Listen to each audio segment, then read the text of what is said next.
Não é segredo para ninguém que toda boy band é criada a partir de uma fórmula, com cada membro pensado para ser aquilo que seu público, majoritariamente meninas, vão querer namorar ou ter em suas vidas. Eu, como uma grande cadela de One Direction que sou, posso atestar esse fato. E quando eu vi Alvin e os Esquilos, eu notei que os roteiristas sabiam disso e construíam os personagens e a própria história principal envolto dos conceitos da construção de uma boy band perfeita, com os arquétipos e clichês de toda boy band, a ponto de terem pessoas que diziam na infância terem um leve crush na personalidade dos Esquilos, e hoje em dia buscam alguém que tenha a mesma vibe que eles. Há uns 2 anos eu fiz um vídeo sobre isso, mas hoje eu resolvi refazê-lo, trazendo mais detalhes e trabalhando melhor a ideia. E é sobre isso que vamos falar no vídeo de hoje.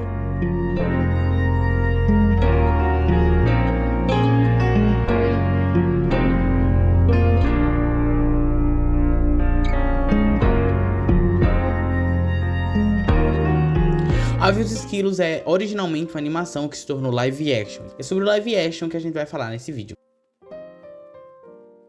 Nele a gente conhece o Dave, um publicitário que há anos tenta carreira como compositor, e ele vai mostrar uma música que ele escreveu pro Ian Rock, um dos principais produtores de LA. E antes de qualquer coisa eu queria falar que a música que o Dave fez é ótima e é super o que o John Mayer fazia na época, e bastante o que outros artistas gigantes de hoje em dia, como Shawn Mendes e Ed Sheeran, estariam fazendo. O Ian dispensa e fala que o David é horrível, mas o rolê é que o Ian queria algo mais pop, mas principalmente algo que ele pudesse manipular e controlar. E um homem de 30 anos não se encaixa bem nessas vontades dele. Enfim, o Ian manda o David desistir, e o David chega em casa e joga facilmente uns $10 mil em equipamento no lixo. Na verdade ele joga no quintal dele, que é o quintal compartilhado, já que aquele é um condomínio. Eu acho sendo estranhíssimo agora que eu vi depois de adulto. Enfim, acelerando o resumo, Simon, Alvin e Theodore acabam parando na casa dele após se esconderem numa cesta de bolinhos que ele roubou. Ele de primeira não quer a responsabilidade de cuidar deles, porque muito rapidamente ele vê eles como crianças. Depois de descobrir que eles cantam, ele acaba decidindo fazer um acordo com eles. Eles cantam o que ele escreve e em troca ele cuida deles. E depois de algumas tretas envolvendo eles não conseguindo cantar na frente do Ian, eles conseguem mostrar a música pra ele e se tornam grandes astros do rock na velocidade da luz, sendo virais da internet, o que é engraçado, já que o filme se passa em 2007, e se a gente vivesse no universo de Alvin e os Esquilos, provavelmente eles seriam os primeiros artistas a viralizarem na internet e virarem grandes astros a partir disso. Os Esquilos em si são construídos pelos roteiristas em cima de arquétipos típicos de boy band, ao mesmo tempo que em arquétipos de 3 irmãos, sendo o mais velho, o mais novo e o do meio.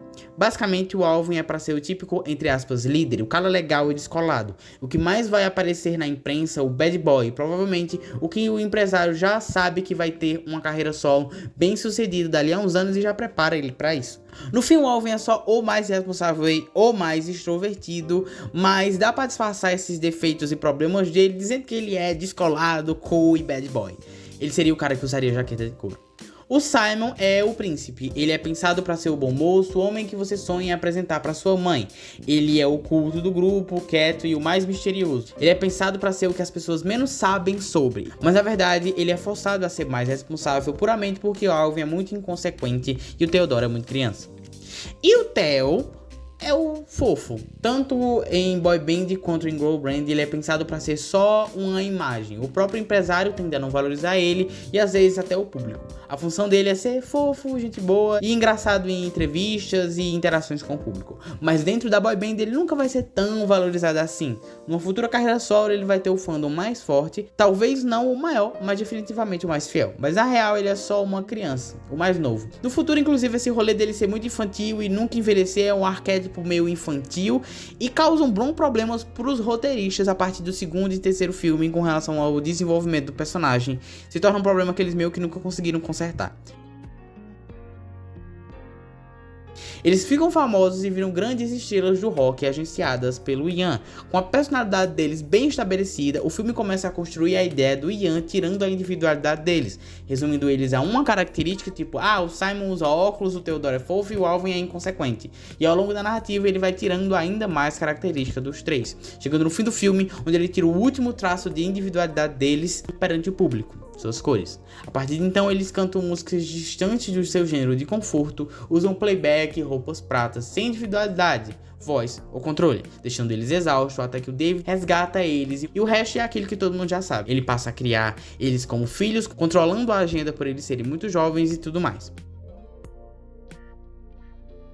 No TikTok, por muito tempo, existiu uma trend sobre qual esquilo você tinha mais crush. E era completamente baseada na personalidade que mais te atraía e tudo mais. E essa trend só comprova o que eu falei nesse vídeo. O primeiro filme de Alvin e os Esquilos fala sobre a construção de uma boy band, como muitas baseavam seus artistas em umas características e os vendiam com a ideia de o namorado dos sonhos, o que criava a ideia de que as pessoas poderiam namorar com eles e automaticamente fazia essas pessoas virarem fãs. Outro detalhe muito interessante sobre o primeiro Alvin e os Esquilos é que ele é claramente uma crítica à construção de boy band enquanto produto e uma crítica a como a indústria tende a tratar essas pessoas só como objetos, desrespeitando as vontades próprias e suas individualidades. É muito interessante o que é feito no primeiro filme, eles acabam perdendo isso a partir dos outros filmes, acaba virando realmente um rolê de uma família estranha com esquilos que cantam, fazendo coisas aleatórias, mas o primeiro filme faz um esforcinho para ter uma crítica interessante.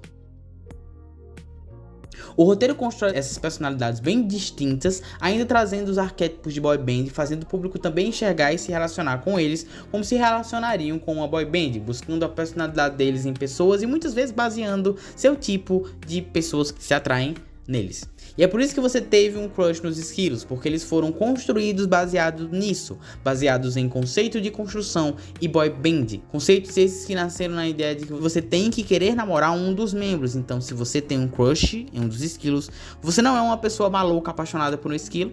Quer dizer, talvez você seja, mas o ponto é, você tem crush neles porque eles são uma boy band. E uma boy band é um catálogo de namorados dos sonhos ambulantes. Então, o seu crush meio que faz sentido.